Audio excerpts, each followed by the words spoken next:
Bueno, buenas tardes. En primer lugar, agradecerles su asistencia y su interés para conocer pues lo que han sido todos los estudios, investigaciones y sobre todo pues el proceso de restauración de este conjunto de obras de arte textil pertenecientes a la antigua Hermandad Sacramental de Santiago, hoy Hermandad del Cautivo. Yo voy a hacer un repaso por todo lo que han sido los estudios previos y mi compañero pues hará ya el tema de la conservación y restauración de las piezas propiamente dicho. Afortunadamente, en el archivo de la parroquia de Santiago, ¿se ve bien con la luz está encendida? ¿Sí? Mira, pues gloria. Como les comentaba, afortunadamente el archivo de la parroquia conserva documentos que acreditan la autoría de todo el conjunto que hoy por hoy afortunadamente tenemos restaurado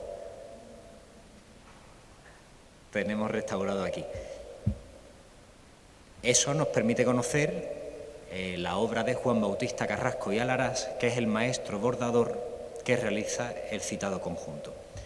¿Qué es lo que ocurre? Desafortunadamente no se conocen muchos datos biográficos de este bordador. Sí se conoce pues por las notas que había, que era sevillano, trabajaba en Sevilla, pero curiosamente en Sevilla solo tiene 2 obras que actualmente se conozcan, que son este paño mortuorio que conserva la Hermandad de Pasión, del año 1812, el estandarte sacramental de la antigua Hermandad Sacramental del Salvador, hoy de la Hermandad de Pasión, del año 1815, y el guión sacramental del año 1816, perteneciente a la misma congregación y hoy por hoy pues perteneciente también a la Hermandad de Pasión. Como les comento, estas son las únicas 3 piezas documentadas que tiene este bordador en Sevilla. Se entiende que Juan Bautista Carrasco pues nacería en el último tercio del siglo XVIII y su obra la ejecutaría en las primeras décadas del XIX, puesto que es en los años entre el 12 y el 16 lo que hace en Sevilla y entre el 20 y el 23 lo que hace en Utrera. No hay más piezas documentadas de este bordador. Sí existen aquí en Utrera incluso y en pueblos como Carmona, por ejemplo, piezas que presumiblemente se puedan deber a su taller, porque seguramente pues él fuera el maestro de un taller, ¿no?, más grande. Pero al no existir documentos ni existir nada que acredite dicha autoría, pues hoy por hoy habría que hacer investigaciones más profundas, ¿no?, para establecer esas hipótesis. Como les comento, el 17 de noviembre de 1821, la Hermandad Sacramental de Santiago de Utrera encarga con este maestro bordador sevillano, Juan Bautista Carrasco y Alarás, la hechura tanto del palio como del guión. Y todo eso haciendo un coste de 8.200 reales de vellón de la época. Una vez que se realiza ese trabajo, en 1822 se contrata la realización del Sin Pecado con el mismo maestro. En este caso, pues aquí tienen el palio, realizado en 1821. Hay que decir que, aunque lo veremos más adelante, la decoración responde a los cánones de la época, bordados relativamente sencillos en el sentido de que ya ese barroquismo, ese horror vacui, ha desaparecido en ese momento, y un uso muy acentuado, como veremos más adelante, de elementos decorativos como son lentejuelas y sobre todo espejuelos que le dan mucha vistosidad, ¿no?, a todo el conjunto. Tenemos el guión, bordado a 2 caras, como ustedes saben, y la última de las piezas que se contratan, que es el estandarte, aunque en el recibo se contrata como Sin Pecado, ¿vale? Pero bueno, es cierto que se les viene conociendo más como estandarte en la catalogación actual. Imaginamos que muchos de ustedes sabrán el hallazgo inédito que tuvo ocasión durante el proceso de restauración, tanto del palio como del estandarte. Para quien no lo sepa, pues bueno, vamos a hacer un breve repaso. En el momento de desmontar el forro del estandarte, aparecieron una serie de papeles adheridos al reverso del tejido que le da sustento al tisú de plata del Sin Pecado. En esos papeles pues había restos, o sea, era una recomposición de papeles antiguos. No sabíamos en ese momento si eran originales, si se habían colocado en alguna intervención posterior, hasta que nos fuimos analizando bien, pero sí era una amalgama de papeles unidos entre sí para reforzar pues todo lo que era la forma del sin pecado. Cuando comenzamos a desmontar, aquí tienen ya la cara que nosotros veíamos, la otra estaba, como les comento, adherida al reverso de la tela de refuerzo del lienzo. Encontramos 3 anotaciones. La primera de ellas es una inscripción del año 1899 en la que dice, y me van a perdonar porque veo poco, este estandarte se compuso con avíos nuevos en el año 1899 por Amalia de Villalonga, mujer del hermano Juan García Martín. Tenemos una intervención del año 1899. Como les comento, desconocíamos si este papel pues lo coloca esta señora para reforzar la pieza o si ya estaba y ella pues simplemente deja ahí ese recuerdo. Posteriormente, un poquito más abajo, volvemos a encontrar otra anotación en la que se cita literalmente: volvió a restaurarse nuevamente en el año 1975 por las Madres Carmelitas. Y por último, una anotación posterior del año 1989 en la que se dice que este estandarte vuelve a restaurarse por las Carmelitas y Encarnación. Ay, perdón, porque es que no. Lario, porque además era una persona allegada a la hermandad. Perdón. Bueno, una vez que tenemos esto documentado, comprobamos efectivamente que el papel estaba adherido y cosido a los dobladillos originales del tisú de plata. Eso nos indicaba que estábamos ante el soporte de refuerzo que Juan Bautista Carrasco metió en el momento en el que borda la pieza para que la pieza tuviera más consistencia.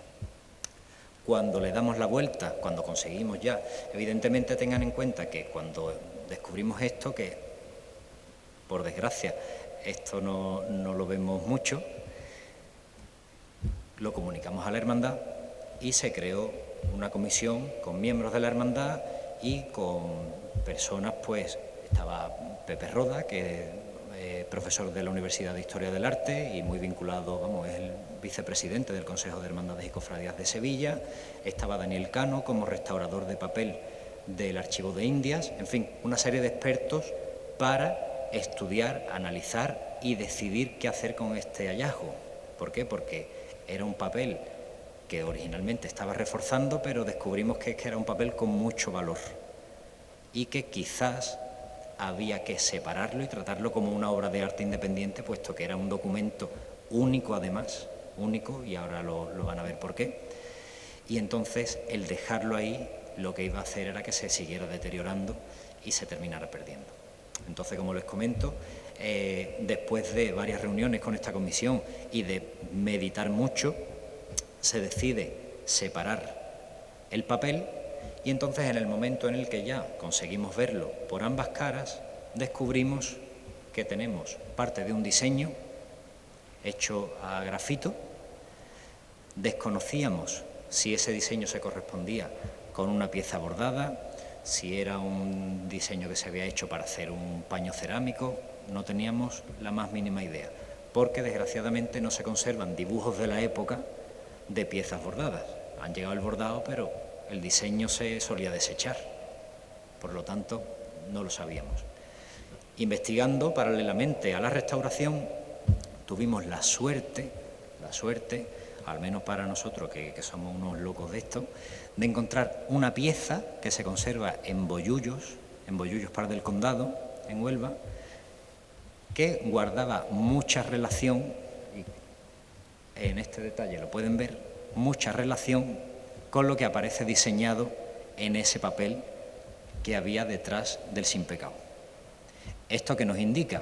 Pues que con muchísima probabilidad ese diseño fuese un diseño para bordar una prenda. ¿Qué se llegó a hacer, qué no se llegó a hacer? Eso no lo sabemos, pero lo que sí hemos llegado a descubrir es que al menos hay una pieza bordada. Sobre todo le he mostrado este detalle, porque este detalle es muy... esa cinta que se enlaza 3 veces sobre sí misma, eso es un detalle que no sé, nosotros no lo hemos documentado en otros bordados, y en los años que llevamos trabajando pues hemos visto varios, como comprenderán. Entonces, al ser una cosa tan particular, es lo único que nos ha permitido identificarlo con este diseño, ¿vale? El problema, este bordado de bollullos no tiene autoría, es una obra anónima y desgraciadamente no hay ningún documento que acredite pues quién lo realizó, el año. Lo que sí está claro que si Juan Bautista lo introduce en el interior del Sin Pecado en 1823, era un diseño que ya no tenía utilidad y por lo tanto por eso se decide meter ahí. Entonces estamos hablando de un diseño que podía ser de finales del 18 o primeros años del 19. Seguimos analizando todo ese papel que aparece en el reverso del Sin Pecado. Había un resto de un manuscrito, lo único que no hacía referencia. Primero, bueno, estaba seccionado, pero lo poco que se podía leer no hacía ningún tipo de referencia ni al bordador ni a nada referente a la pieza. Y luego, lo más importante de este hallazgo ha sido que la práctica totalidad del papel, que ya no presentaba ese diseño, presentaba un dibujo totalmente picado en el contorno. Claro, cuando nosotros vimos eso, como les comento, nosotros no estamos acostumbrados a encontrar este tipo de documentos gráficos detrás de una pieza textil, pero es que tampoco se conservan en museos, ni tampoco se conservan en archivos. En el mundo del arte, ustedes saben, cuando hay un papel picado, pues por lo general se usaba para hacer un estarcido, para transferir un diseño a una pared y hacer la pintura, o cuando se borda una pieza para transferir el diseño al terciopelo donde se va a bordar la obra. Pero esos papeles se desechaban. Entonces, desgraciadamente, hoy en día no contamos con testigos que a nosotros nos permitiera decir, oye, pues esto sirvió para esto. Claro, como les comentaba, tenemos un papel todo perforado, pero no perforado aleatoriamente, sino siguiendo un diseño muy fino y además muy concreto. Visto esto, se decide también, por recomendación de Daniel Cano, el restaurador del Archivo de Indias, tomar una muestra, se manda a analizar, tenemos un papel realizado íntegramente en lino. Daniel nos comenta que es un papel de muy buena calidad y que con total seguridad estamos hablando de un papel del siglo XVIII, porque en las primeras décadas ya del siglo XIX se empiezan a introducir, a la vez que en el algodón o en el lino, se empiezan a introducir trazas de madera que dañaban más con el tiempo, se ha visto que dañaban más el papel, y en este caso el nuestro tenía una resistencia bastante aceptable, una flexibilidad, muy buena, y todo esto pues Daniel lo asociaba a la ausencia de restos de madera que hubieran podido afectar a su conservación.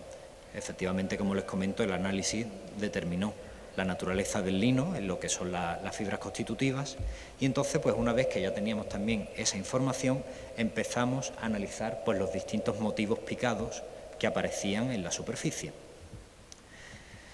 Como les comentaba, al tener un cierto bagaje en el tema no solo de la restauración, sino en el estudio, ¿no?, de las piezas bordadas en oro, nos pusimos a hacer comparativas y encontramos piezas que guardaban muchísima similitud entre lo que teníamos en el papel picado y en el textil, ¿no? Aquí tienen un detalle, aquí tienen otro detalle. Tengan en cuenta que, claro, el papel había sido perforado pues en el proceso de colocarlo detrás del Sin Pecado para fijar sobre todo toda la orla de la cartela central, y de ahí que la costura pues hubiera dañado, ¿no?, también parte del papel, además del uso que se le ha dado a la pieza, lógicamente. comenzamos a identificar elementos muy característicos y ahora van a ver aquí, no sé si aprecian esa línea roja que se ha marcado, que está a la derecha. Esa línea roja delimita la simetría del dibujo, o sea, de la línea roja hacia la izquierda hay una serie de motivos, todos picados. Bueno, pues de la línea roja hacia allá el patrón se repetía, hay una simetría. Pero seguimos analizando y vemos que el diseño, conforme va ascendiendo, se va estrechando en sentido diagonal. Y luego, donde ven estas otras líneas discontinuas en color rojo, vemos que hay unos cortes en el diseño, pero unos cortes no porque el papel se hubiera pegado, no, cortes intencionados a la hora de diseñar el dibujo. Pues seguimos con la investigación y descubrimos que todo esto encaja con una pieza concreta. Una pieza concreta que, valga la redundancia, concretamente era la dalmática del Ternos Ricos de Difuntos de la Catedral de Sevilla. Entonces, claro, cuando esto aparece, yo ahora mismo tengo el pelo como... Cuando decimos que estamos ante un hallazgo inédito, no es porque queramos ronear, es que es la realidad. Es que, como les comento, ni se conservan diseños de bordados del siglo XVIII, y si se conservan son muy pocos, pero lo que no se conservan son picados que servían para transferir el diseño al terciopelo, para bordar la pieza, porque eran papeles que una vez que se había hecho la obra no servían. Y aquí lo tenemos. Y además, nada más y nada menos que del Ternos Ricos de Difuntos de la Catedral de Sevilla. ¿Qué es lo que ocurre? Seguimos investigando y oye, lo que son las cosas. Hasta hace muy pocos años, este conjunto era anónimo. Pieza anónima del siglo XVIII, pero apáñesela como usted pueda. Lo mismo era de 1700 que de 1798, porque el siglo XVIII es muy amplio. Bueno, pues, gracias a unas investigaciones, se descubre que el Cabildo Catedral le encarga al bordador sevillano Vicente Bazo la confección de ese terno negro en el año 1782. Vicente Bazo, curiosamente, es un bordador del que solo se conoce este encargo del terno negro y la pieza que tienen en pantalla, que es el sitial del corpus de la parroquia de San Juan Bautista de Marchena. Curiosamente, esta pieza actualmente la tenemos en el estudio, o sea que hemos tenido ahí una conexión, ¿no? ¿Qué es lo que ocurre? Cuando el Cabildo Catedral le encarga a este bordador el bordado de todo ese terno, estamos hablando de varias capas pluviales, dalmáticas, casullas, pues imagínense lo que era un cortejo de difuntos de la Catedral de Sevilla en aquella época. Pues por lo visto este bordador fallece y la que se encarga de ejecutar la obra es su mujer que es Ana Davie, que en 1782 comienza a bordar ese terno de difuntos. Por lo tanto, tenemos la suerte de haber encontrado, y ya la hermandad, de conservarla dentro de su patrimonio documental, un papel picado que usó la bordadora Ana Davie para bordar una de las dalmáticas del terno de difuntos de la Catedral de Sevilla en el año 1782. Esto, cuando salió en prensa y cuando se publicó, a los 10 minutos nos llamó la conservadora de la Catedral de Sevilla diciendo, bueno, ¿esto qué es lo que es? Porque, como les comento, no se conservan documentos de esta época ni de estas características. Por lo tanto, por eso hacemos tanta incidencia en que sean conscientes de la joya documental que ustedes tienen. Bien, una vez ya pasada toda la investigación de lo que es la historia de la pieza, que por cierto ha sido Ángel González Gautier el que le ha dado cuerpo a todo este estudio, vamos a desgranarle un poco de forma somera todo lo que han sido los estudios de todos los materiales, de las piezas y el bordado y las técnicas, porque estamos ante un conjunto de muy buena calidad y así lo vamos a ver. Todas las piezas palio, guión y estandarte tienen como soporte base un tisú de plata. ¿Vale? Ahora les explicaré un poco. Tenemos una base de hilos de seda. Hay que tener en cuenta que la seda ha sido siempre un material de lujo, por lo tanto, tenemos seda en la base y además, y eso lo hemos confirmado con los análisis científicos, hilos de plata en las tramas, que es lo que le da el nombre de tisú de plata. Pues seda y plata, materiales malos no son. Por lo tanto, ya los soportes textiles, para empezar, tenían una elevadísima calidad y la siguen teniendo. Aquí tienen un detalle. ¿Cómo se confeccionó este tisú? Pues no sé si ustedes pues conocen un poco el procedimiento de tejeduría de un tejido manufacturado, pero háganse la idea de que cuando en el año 1823, o 1820 mejor dicho, se le encarga a Juan Bautista Carrasco la realización de estas piezas, el tisú que tienen hoy delante se realizó en un telar de estas características, ¿vale? Donde el tejedor iba pasando esos hilos de seda y con una pequeña lanzadera, que la vemos ahora aquí, en esa pequeña lanzadera introduce el hilo de plata, que es con el que crea ese segundo estrato con los hilos metálicos que le confiere pues esa característica estética y visual, ¿no?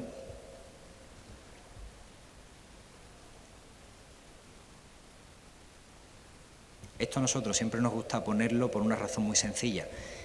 Ustedes saben que tradicionalmente cuando se ha hablado de restaurar bordados, eso era sinónimo de recortar y trasladar a otro tejido. ¿Qué es lo que ocurre? Que no se le daba valor al soporte textil, solo se le daba valor al bordado. Cuando ya están viendo que materialmente y técnicamente los tejidos que le dan sustento a estas obras tienen muchísimo valor. No es el caso lo que voy a decir, pero hay ocasiones en las que tienen hasta más valor que el bordado. Entonces, por eso nosotros procuramos concienciar a la gente de que lo que están viendo delante salió de aquí. Y eso, desafortunadamente, no hay muchas piezas, o mejor dicho, no hay muchas hermandades que conserven piezas todavía con sus soportes originales. Tenemos unas piezas con 200 años de historia y la estamos viendo tal y como la concibió el maestro bordador. Por lo tanto, eso es un auténtico lujo. O sea, tienen 3 piezas de museo, sin duda. Se realizó un análisis del hilo metálico del tisú. La microscopía electrónica de barrido determinó la presencia de plata pura en el hilo, por lo tanto, eso unido, como les comentaba, a la seda de la base, pues tenemos un tisú de magnífica calidad. Luego la ornamentación bordada, la técnica, tenemos el bordado en hilos tendidos. Como soportes de preparación tenemos soportes de fieltro y cartulina, que se analizaron también. El soporte de fieltro está hecho con fibras de lana, teñidas con gualda, ¿vale?, con tintes naturales, y sobre ese fieltro, que lo tienen principalmente las piezas con más relieve, se iban tendiendo los hilos metálicos para terminar de bordar la prenda. Aquí le traemos, por ejemplo, una muestra del análisis de uno de los canutillos. Se determinó con el mismo análisis, con la microscopía electrónica de barrido, la presencia de plata en el núcleo y un baño superficial de oro. ¿Vale? Esto es lo que se conoce en el mundo de las hermandades como oro fino, cuando la lámina es de plata y tiene un baño dorado. Hay otras modalidades, otro tipo, mejor dicho, de hilo, donde el núcleo es plata aleada con cobre, bañada en oro, o cobre plateado y luego bañado en oro. Aquí no hay nada de cobre, es decir, aquí tenemos plata, oro y se acabó. Es decir, muchísima calidad. Tenemos distintos tipos de hilos, además combinados de distintas formas, componiendo distintos diseños, lo que hace que nos encontramos ante unas piezas visualmente muy llamativas, ¿no?, que además ahora van a ver.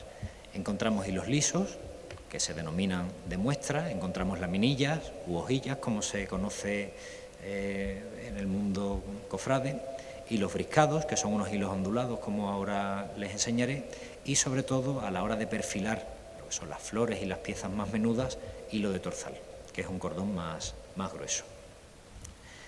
¿Qué son los hilos de muestra? No sé si ustedes saben cómo se constituyen realmente los hilos de oro o de plata, que como se suelen llamar, ¿no?, coloquialmente. No son hilos de oro como tal o de plata, no es un cable, no es un alambre, ¿vale? Sobre todo porque tienen que tener flexibilidad para bordarse. Entonces, ¿cómo se constituyen estos hilos? Siempre un alma interna de seda, principalmente amarilla, teñida de amarilla, y envuelta, como ven en la imagen inferior, por una finísima lámina metálica. Y es esa lámina la que suele ser de plata dorada, como les comento, o plata, cobre y oro, o de plata en caso de los comúnmente llamados hilos de plata, ¿vale? Pero así es como se constituyen estos hilos. ¿Qué es lo que pasa? Dependiendo de cómo sea esa constitución interna, ese alma amarilla de seda, tenemos o hilos lisos o hilos ondulados. En este caso los hilos de muestra son lisos porque tenemos un único alma y la laminilla envolviendo, y los hilos briscados o ondulados se caracterizan porque tienen dos almas, una muy fina, lisa, y otra más gruesa que se enrosca, y posteriormente la lámina se va adaptando pues a esa curvatura, y así es como se consigue la diferencia entre un tipo de hilo y otro. Como les comentaba, estamos ante una pieza de gran riqueza material porque, además de usar gran variedad de hilos y de láminas, tenemos mucho uso de canutillos, mucho uso de lentejuelas de distintos tamaños y de espejuelos, que eso es lo que le da también pues todo ese brillo y esa vistosidad, ¿no?, a todo el conjunto. Y ya por último, pues esos hilos se van trabajando de formas concretas para crear una mayor riqueza visual, trabajándola o con cartulina, o con puntos de setillo, o con canutillos imitando puntos de setillo. Si ustedes se fijan en cada detalle, van a ver como en 1 centímetro hay una concentración de 10, 20 canutillitos todos montados y engarzados de una forma magistral. De hecho, aquí abajo tienen un detalle con el cuentahilos que tienen 1 centímetro y es un detalle de una de las borlas del cortinaje del óvalo central del Sin Pecado, en 1 centímetro, y es un trabajo exquisito. O sea que los invitamos a que ahora se acerquen y admiren y vean realmente ese trabajo tan minucioso que hay detrás de esta pieza. Luego tenemos el bordado en sedas matizadas, concretamente en los 2 ángeles turiferarios que hay en el óvalo central. Y como elementos decorativos encontramos flecos, en el caso del palio, flecos torcidos realizados en hilos de plata sobre dorada, los cordones y borlas, que en este caso se identificó seda en el cordón y en todos los hilos de la borla, plata sobre dorada. Y muy curioso porque esto no se había analizado hasta ahora, las borlas tienen una estructura interna de madera, pero esa estructura interna estaba cubierta por una lámina muy fina metálica, dorada, y entonces pues se tomó una muestra y se analizó. Y entonces pues se determinó que teníamos una lámina muy fina de cobre, bañada en plata y con una corladura dorada, que era la que le da el aspecto ya que tiene actualmente. Lo que ocurre es que esa lámina luego estaba toda cubierta por ese entramado de malla realizado con hilo, o sea que apenas se ve, pero si consiguen verlo al detalle van a ver esa lámina que hay en el interior de cada una de las borlas. Hasta aquí todo lo que han sido los estudios previos. Mi compañero Pablo les va a hablar del estado de conservación y del proceso de restauración del conjunto.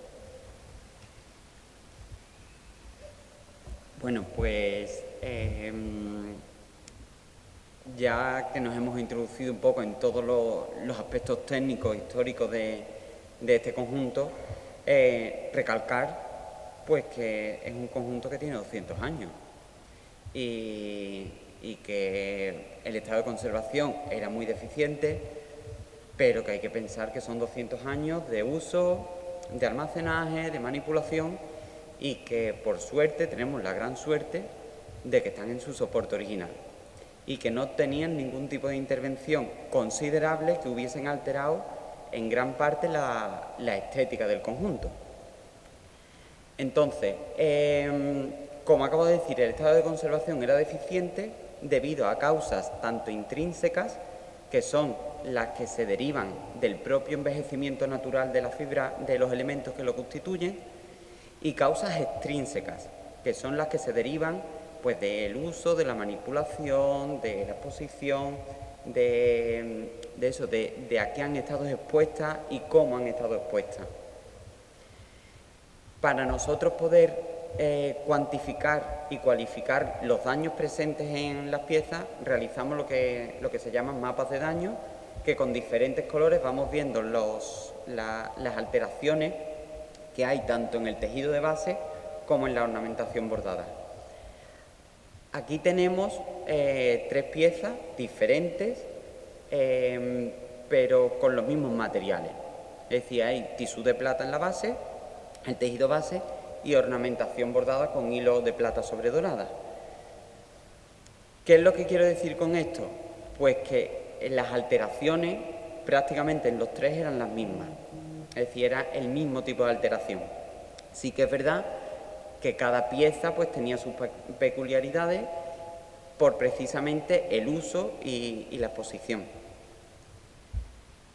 Destacamos dentro del tejido principal pues deformación generalizada, sobre todo en el estandarte y en el palio, pues posiblemente debido a eso, a su uso y a su almacenaje. También porque a la hora de bordar se utiliza un lienzo al cual se almidona el tisú y luego se va bordando. ¿Qué es lo que pasa? Que con el paso del tiempo esa adherencia entre el tisú y el tejido de refuerzo que se coloca pierde adherencia, como digo, y se separan. Pero la parte que está cogida con los bordados se mantiene unida. Entonces eso hace que se pueden crear esos pliegues y esas deformaciones. En el estandarte, como digo, eran muy evidentes, precisamente también por su posición natural, ¿no? En vertical completamente. También encontramos manchas de origen desconocido, posiblemente en el techo de algún foco de humedad, posiblemente. En el estandarte, más que de humedad, parecía que, que es manchas de la acumulación del polvo, del paso del tiempo, de la manipulación. El estandarte está mucho más expuesto que el palio, por lo tanto eso se ha visto muy claro en el deterioro tanto del tisú como de la ornamentación bordada. Y en el guión sacramental, pues también un poco igual que en el estandarte. Estaba mucho más oscurecido tanto el tisú como el bordado. Como ven, esto es una mancha perteneciente al palio, que sí puede indicarnos un poco eso, la presencia de haber estado en contacto con algún foco de humedad.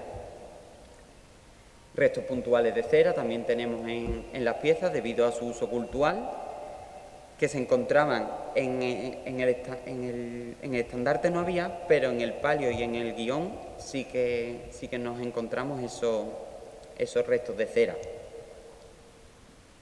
Cortes y desgarros en el tisú, muy llamativos los del palio, sobre todo en la zona pues colindante a los varales. Ahí es donde se crea tensión, donde cuando va en procesión, pues aunque vayamos con mucho cuidado, uno tira un poquito más que otro. La forma en la que estaban unidos era directamente al tejido, las cintas. Entonces, claro, en el momento que hay un poquito de tensión, pues se empieza a rajar el tejido principal. Incluso en la parte central del cordero, que como vemos, tenía ahí varios cortes.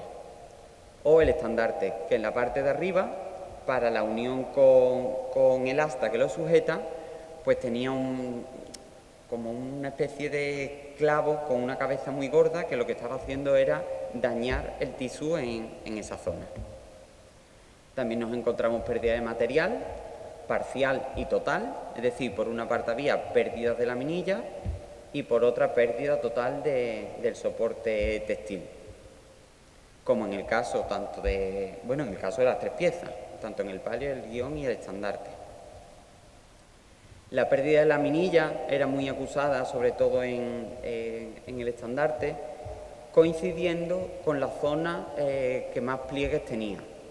Donde más pliegues había, más pérdida de laminilla. Las zonas que están más expuestas a roce son más susceptibles de tener este tipo de alteración, porque, como Pablo ha explicado, es una base de seda con la trama metálica, y esa trama metálica se sujeta con hilos de seda muy finos, y que con el movimiento natural de la seda por un lado y del metal por otro, pues actúa como cuchilla y corta ese hilo de seda. Entonces empieza a producirse lo que es la pérdida de la laminilla. En el guión sacramental encontramos pues posiblemente unas quemaduras, quizás debido a su uso en algún momento, que a lo mejor un cirio, un incendio fortuito en la parte esta que sobresale. Y como comentaba al principio, sí que había intervenciones en las tres piezas, pero eran muy puntuales, como zurcidos, diversos parches en las bambalinas, en las caídas del palio, o los galones y las borlas que decoraban perimetralmente tanto el estandarte como el guión sacramental, así como los galones de las bambalinas del palio. En cuanto a la ornamentación bordada, pues presentaba oscurecimiento generalizado debido precisamente a la plata presente en el hilo metálico. Como todos saben, la plata oscurece con el medio ambiente al entrar en contacto con el oxígeno. Entonces el hilo metálico le pasa lo mismo, oscurece. Un detalle del guión y un detalle del oscurecimiento de la ornamentación bordada del estandarte. Pérdida de material, sobre todo en los ángeles turiferarios que comentaba Pablo. La pérdida esa de la seda matizada era muy llamativa. O elementos como laminillas, que son más susceptibles pues, a tener esta pérdida, ¿no? Teníamos también muchos hilos sueltos y descohesionados, sobre todo en el techo de palio y en las bambalinas, en el palio y en las bambalinas, en las caídas, así como la hojilla de los resplandores del cordero. Este daño ha sido visible en las tres piezas de forma generalizada. No había una zona concreta que dijésemos esta zona tiene mucha más pérdida que otra, no, sino que era algo generalizado, la pérdida, los hilos sueltos y descohesionados. Y en cuanto a las borlas ornamentales del palio, pues teníamos mucha pérdida del enrejado de las borlas y los flecos en malas condiciones. Pasamos a los tratamientos de restauración. Antes de cualquier tratamiento hemos hecho todos los estudios previos que hemos estado hablando, el científico, el estudio de daños que presentan las piezas, para así poder trazar lo que es los tratamientos que vamos a realizar. Aquí hacemos una parada de los criterios que se han empleado. ¿Por qué siempre hacemos esta parada? Porque nosotros somos conservadores restauradores. Como comentaba Pablo, cuando se le ha llamado hasta ahora restauración sobre una pieza textil, se ha venido haciendo lo que es el traspaso de los bordados a un tejido nuevo. Y eso no es restauración, que no os engañen, porque eso no es restauración. Eso se hace en un taller de bordado, pero no es restauración. ¿Por qué? Porque la restauración se guía por los criterios que están establecidos de forma internacional y que rigen la profesión del restaurador.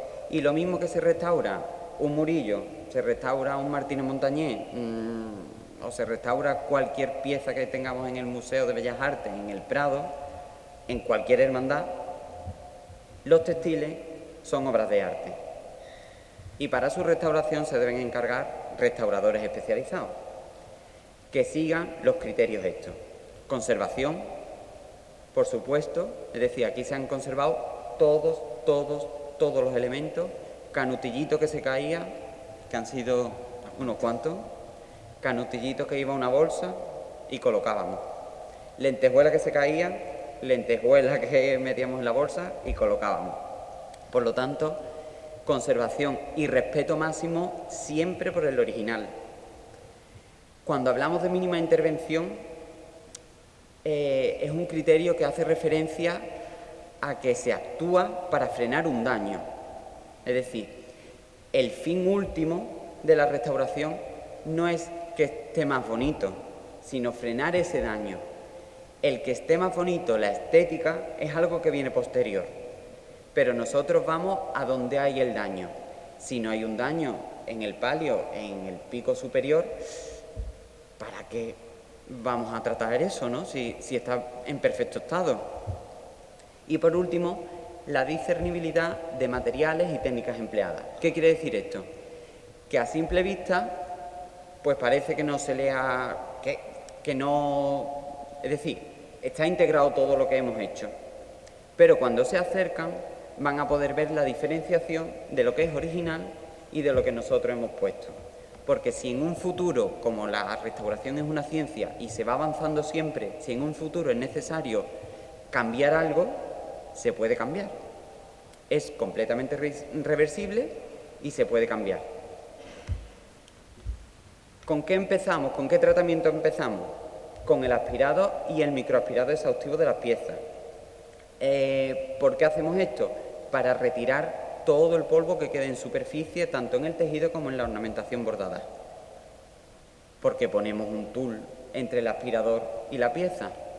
Porque así, aunque utilizamos aspiradores de potencia regulable y vamos controlando minuciosamente todo el proceso, este tul lo que nos ayuda es a que si hay alguna lentejuela que esté un poquito suelta, pues no absorberla.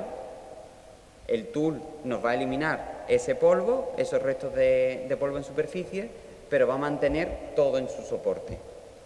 O esto, por ejemplo, que es el microaspirado, que es pues a punta de pipeta, llegando a los recovecos en los que no se ha podido llegar con el aspirado. Una vez que hemos aspirado, pasamos al desmontaje. El del estandarte, como ha dicho Pablo, nos dio una gratísima sorpresa. El guión sacramental lo desmontamos por completo y lo separamos las dos caras para poder intervenir de forma independiente las dos caras, así como en el palio, que desmontamos lo que es por una parte el techo y por otra parte las caídas. Al desmontar el guión es cuando nos dimos cuenta realmente de esas quemaduras que estaban tapadas pues, por la malla que se había colocado presumiblemente para tapar esas quemaduras. Se eliminaron los restos de cera de forma mecánica y se humidificó y alineó todos los tejidos. ¿Qué es la humidificación y alineado de los tejidos? Pues es un tratamiento que consiste en aplicar vapor frío de forma controlada a las fibras textiles para rehidratarlas y que vuelvan a tener flexibilidad. Al tener un poquito más de flexibilidad, lo que conseguimos es, poco a poco, estirarla y corregir la deformación que tiene. Con la ayuda de alfileres y de ciertos pesos y cristales, lo mantenemos así durante un tiempo y el tejido no vuelve normalmente a deformarse, sino que tiende a quedarse un poquito más plano.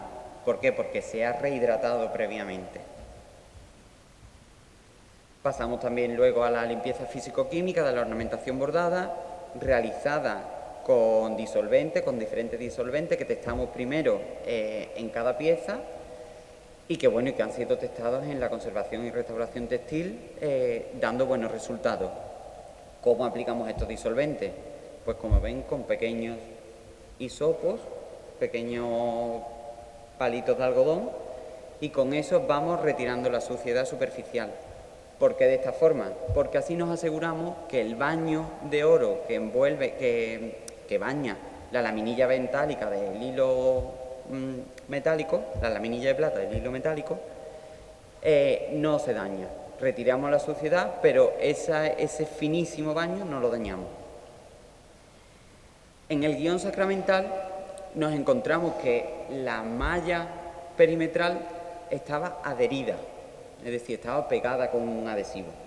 Entonces, una vez que quitamos lo que es la malla, pues a punta de bisturí de forma muy cuidadosa y con hisopos con disolvente, fuimos retirando todo el exceso de adhesivo que había.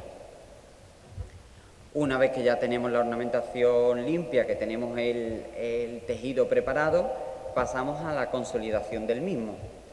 La consolidación consiste en colocar pequeños fragmentos de tejido que teñimos nosotros, del tono que le vaya bien a cada pieza, y realizar los puntos de restauración con hilo de seda, que también teñimos para que queden integrados en el conjunto.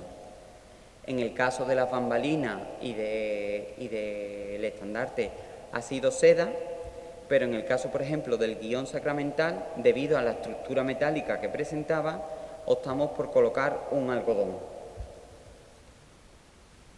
Aquí pueden ver un detalle de cómo todas las laminillas, una vez que se han estirado, las hemos consolidado para devolverlas a su sitio. O, por ejemplo, una esquinita de la parte superior del estandarte. Aquí podemos ver el proceso de consolidación de la parte superior también del estandarte. Estado original, estado primitivo en el que nos llega, no original. Una vez que hemos consolidado el tejido y posteriormente ya finalizado.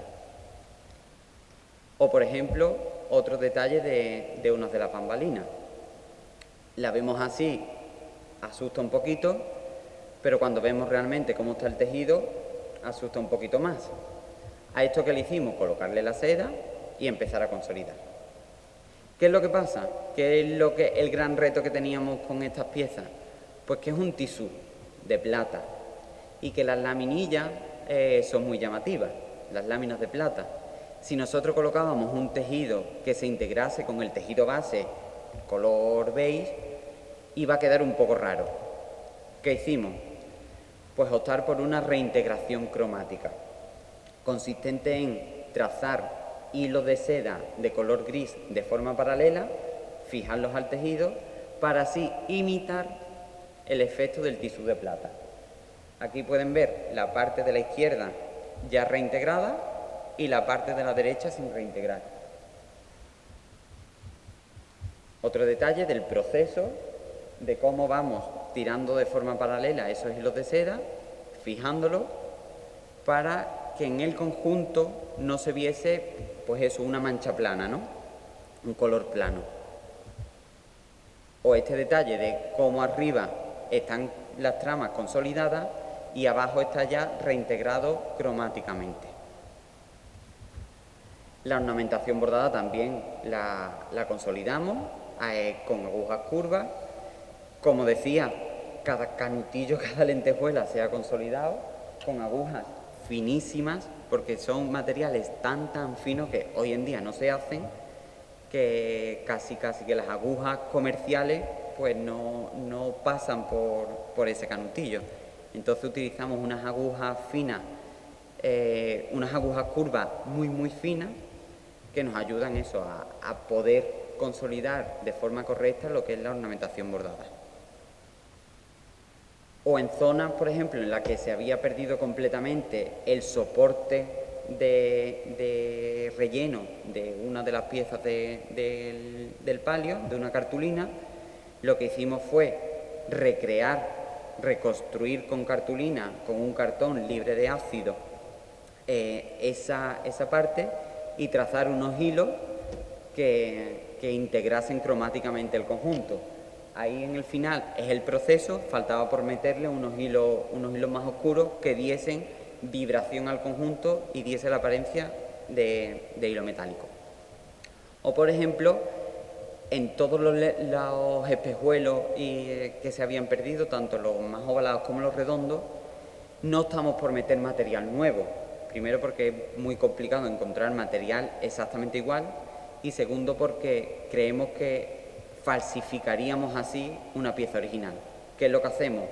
Pues buscar tonos y tonos de seda, una seda más gruesa, una seda más finita, superponemos seda, un color más azul, ahora aquí le viene un poquito más gris, y lo que hacemos pues buscar las formas para que visualmente queden integrados y se sepa que es algo que es de la intervención, no es original. O, por ejemplo, la reintegración de los hilos metálicos, en la que tampoco hemos utilizado hilos metálicos nuevos, sino que eso, con los hilos de seda, creando esa vibración, pues vamos realizando la reintegración. Por último, el encapsulado de las piezas para proteger tanto la intervención como, tanto en el caso del guión y del estandarte, matizar las manchas negras más oscuras que había en el borde. En el guión, como quitamos esa intervención que había de malla dorada, buscamos diferentes tonos, diferentes tules que nos diesen la apariencia de tisú de plata y que quedase así integrado en el conjunto. Para el palio ha sido muy importante un refuerzo interno que ha consistido en colocar un tejido de algodón fuerte en todo el perímetro y que va cosido tanto al perímetro como a la parte central, lo que es el cordero. ¿Por qué hacemos esto? Porque ahora, si se fijan, las cintas están cosidas a ese tejido de refuerzo. Las cintas ya no van cosidas al techo ni a la bambalina, sino que van a un tejido de refuerzo, eso a su vez va a los varales, y si se producen ahora tensiones, no es el tisú el que sufre, sino que es ese refuerzo interno que hemos colocado. Se forraron todas las piezas, manteniendo los forros que traían, no eran los originales, pero los que traían venían muy bien, entonces pues se colocó los mismos forros, se montó, y para el hallazgo del papel sí que hemos hecho un encapsulado para que se pueda almacenar, para que se pueda manipular de forma de que quede todo unido y no se pierda. Y para terminar, pues les dejamos algunas fotografías comparativas del antes y el después. Como decía, las borlas y todo el galón no era original, desmerecía en cierto modo la calidad que tiene el estandarte, entonces se optó por quitarlo. Zonas en las que la pérdida de la minilla, sobre todo del estandarte, eran también muy evidentes, eso se ha reconstruido, de forma de que ahora no se ve una pérdida beige, sino que queda integrado en el conjunto.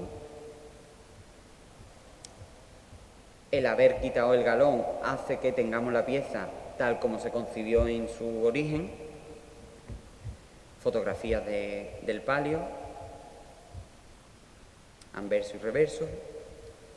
Detalles de la consolidación bordada. Como ven en esta primera fotografía, hay mucha deformación entre el bordado de los sellos y el bordado del redondel, y en la segunda fotografía eso se ha corregido. O, por ejemplo, este detalle de una de las bambalinas, la zona central, los desgarros que presentaba en origen y cómo ha quedado finalmente, otras de la bambalina. Aquí se observa muy bien el daño que tenía la pérdida de la minilla de ese tisú y cómo lo vemos actualmente, cómo se han creado esas líneas que imitan y hacen que parezca eso el tisú. Imágenes del guión. Y bueno, sin más, dar las gracias a la hermandad por haber confiado en nosotros, dar las gracias a la Junta de Andalucía en parte por las subvenciones, ¿no?, concedidas. Nosotros somos la cabeza visible de este proyecto, pero bueno, Pablo ha sido el responsable técnico, pero esto es un proyecto multidisciplinar en el que han intervenido como historiador Ángel González Goltier, para los análisis químicos la doctora Pilar Ortiz de la Universidad de la Pablo de Olavide, las fotografías Elena Sevine, y el resto de restauradores miembros del equipo como Sara, Carolina, Jesús, Alberto y un servidor. En fin, que sin más, muchísimas gracias y que disfruten de la joya patrimonial que tienen porque es alucinante, de verdad. Muchas gracias. ¿Alguna pregunta? ¿Queréis hacerle alguna pregunta sobre todo el proceso que han explicado? ¿No? Bueno, pues nada, ya me queda finalizar dando las gracias por partida doble, en primer lugar por la magnífica exposición que habéis hecho, que nos ha ilustrado, que no teníamos ni idea, yo creo que la mayoría de los presentes, de todo lo que habéis hecho y de la situación en que se encontraban las piezas, ¿vale? Y por otro lado, pues daros las gracias por ese magnífico trabajo de altísimo nivel, equiparable a cualquier restauración de un cuadro o una escultura de los más grandes de la historia del arte. Vuestro trabajo es totalmente equiparable y además muy importante en el sentido de que es un lujo teneros en el mundo cofrade, en el mundo de las hermandades, porque gracias a vosotros se puede hacer un mantenimiento y una conservación de importantísimas joyas que las hermandades pues tenemos en un lado y en otro. Toda España es muy rico de esto y gracias a vosotros pues se puede transmitir a generaciones venideras en magnífico estado, espero que por muchos siglos. Quiero dar las gracias también a Orfebrería Villarreal, que ha intervenido en un daño del asta, que como han explicado estaba dañando al estandarte. Darle las gracias a la Junta de Andalucía porque su aportación económica ha permitido a la hermandad afrontar esta restauración. Y darle las gracias a los miembros de la comisión, a Roberto Jiménez, a Ildefonso Romero, Jesús Mena y Manolo Pozo. También quiero dar las gracias, como no, a la primera persona que comenzó la restauración del guión, que fue Cleofás Rivero. Y a todos vosotros por vuestra asistencia, muchísimas gracias. Muchas gracias.